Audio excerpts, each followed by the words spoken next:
ஒரு அழகான கிராமத்தில் அர்ஜுன் என்ற 10 வயது சிறுவன் வாழ்ந்து கொண்டிருந்தான். அவனுக்கு மிகவும் பிடித்தது டைனோசர்கள் பற்றிய கதைகள். பள்ளியிலிருந்து வீட்டுக்கு வந்தவுடன் அவன் டைனோசர் புத்தகங்களை படித்து கொண்டே இருப்பான். ஒரு நாள் பள்ளிக்கு போகும் வழியில் அர்ஜுன் காட்டின் அருகே ஒரு பழைய குகையை பார்த்தான். அவனுக்கு மிகவும் ஆர்வம் வந்தது. பள்ளி முடிந்த பிறகு அவன் அந்த குகைக்குள் சென்று பார்த்தான்.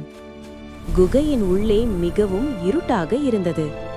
அவன் மொபைல் லைட் போட்டான். அந்த ஒளியில் ஒரு பெரிய முட்டை அவன் கண்களில் பட்டது. அவன் அருகே சென்றபோது அந்த முட்டை திடீரென அசைய ஆரம்பித்தது. சில நொடிகளில் அது உடைந்து அதிலிருந்து ஒரு சின்ன குட்டி டைனோசர் வெளியே வந்தது. அது மிகவும் அழகாக இருந்தது. அர்ஜுனை பார்த்து சிறிய சத்தம் போட்டது.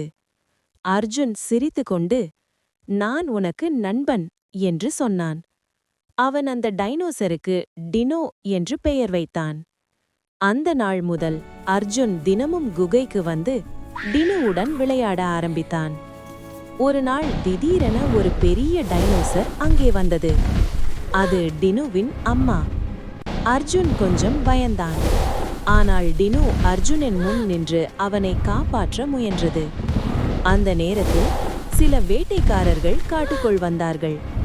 அவர்கள் பெரிய வலையை வீசி அம்மா டைனோசரை பிடித்து விட்டார்கள். அதை பார்த்த அர்ஜுன் உடனே ஒரு யோசனை செய்தான். அவன் அருகில் இருந்த தேனீ கூண்டை கல்லால் அடித்தான். தேனீக்கள் வெளியே வந்து வேட்டைக்காரர்களை துரத்த ஆரம்பித்தது. அவர்கள் பயந்து ஓடிவிட்டார்கள். அந்த நேரத்தில் அர்ஜுன் வலையை வெட்டி அம்மா டைனோசரை விடுவித்தான்.